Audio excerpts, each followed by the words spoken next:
Hi, and thank you for clicking on my video. I hope this review helps you. This is Authorized Reviewer, and we are today reviewing, let me pull it up real quick, the LG 65-inch Nano 90 series. So I'm going to give you guys kind of my personal take on should you buy this set, should you avoid it, and kind of go from there. So starting off, I want to get with the unboxing experience. Now you may notice I have Exit YouTube pulled up right now. This is actually my second attempt at a video, as the first one got a copyright claim for playing some content in the background. So sorry I won't be able to show you a beautiful picture there, but that was the original plan. First thing to talk about though with unboxing is what do you get? So if you open up your box and you take a look, you're going to notice you get pretty much the standard stuff. TV stand, the screws. You'll get kind of an interesting remote control, which I'll talk about here in a sec. But all in all, the usual stuff. The one thing that I would say I wish that LG provided, and sorry LG, is maybe just a longer power cable. The power cable seemed incredibly short. Luckily, though, I will be mounting this TV set in the future, so that's not going to matter. It actually will help. But for those of us who are not mounting, it may be something to think about. Past that, we get into the overall performance. Now, I like to start with some of the more basic things like smart features.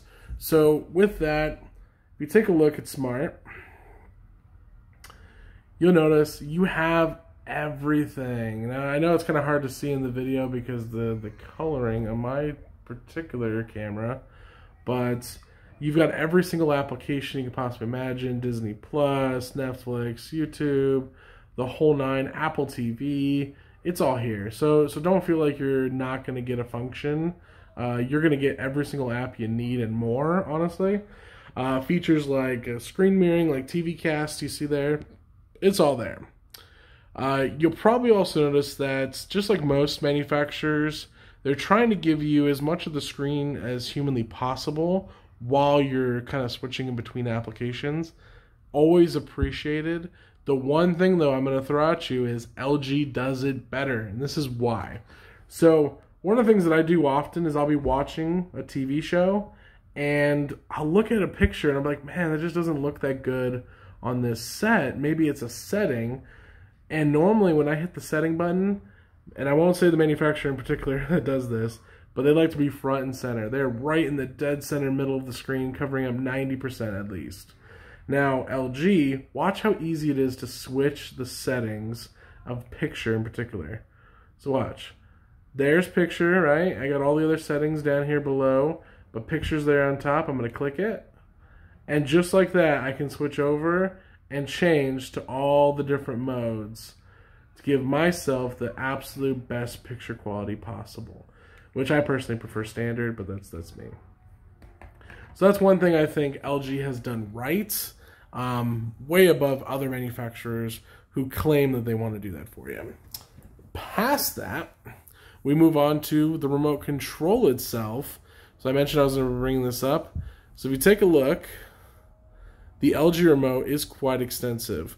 So reminder for like the remotes of old, you've got your number pad, you've got your volume and your TV up and down, you've got voice control, which actually works incredibly well, which I usually avoid using those features because they tend to suck, but this one is not that sad.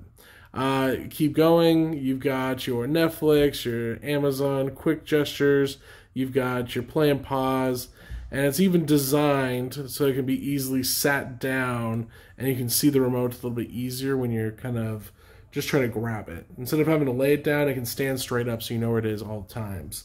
You got to appreciate the little things.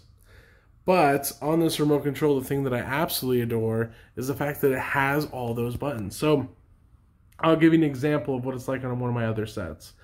If I want to pause the channel or pause whatever I'm watching on YouTube, I actually have to go hit a button that opens up a virtual screen of more buttons and then go to pause. Versus on this one, I can simply hit the pause button found at the bottom. Simple and easy. It's what these things are supposed to be. So LG, props to you on there. Thank you for that. Now, picture, how is it? Now, I wanted to show you, but I'm kind of afraid to put anything on the screen without getting a claim on it. So, I will just simply tell you.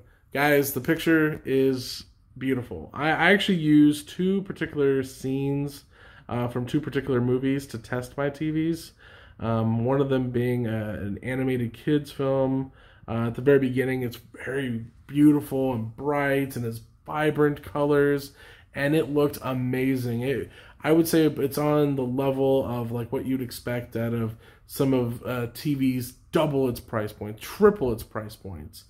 And then I took it to a scene in an action movie where most TVs end up getting double image because it just cannot keep up. The refresh rate in that set, it just could not keep up. Now, I'm not a big sports guy, but I am a big movie buff, so seeing double image on anything would drive me nuts. Football is one of the easiest things to notice double image on, and you just will not get that in this set. Now, one of the things that I actually said in my written review is I kept thinking about the price of this TV, the size of this TV, and the value of this TV, and that's why, all in all, this TV is totally worth the buy. So for 65 inches, for the price point, I have TVs that are triple its price, and it's got the same quality of picture. So I don't feel like I got a good value for my previous set because this one does so well. And then, is there better TVs out there? Probably. But I mean, there's always a bigger fish in the sea. How much worth it to you is it to spend more money on a set that's going to give you already amazing picture quality? I mean, unless you're just like a kind of, you need to have that that picture quality to like scratch at the nerves in the back of your head. I get that too. But honestly, this TV set will give you what you need. Even when it came to sound in this TV set, I never found myself going over 30. The volume was always loud and vibrant. So I don't feel like you need a sound system or sound bar with this.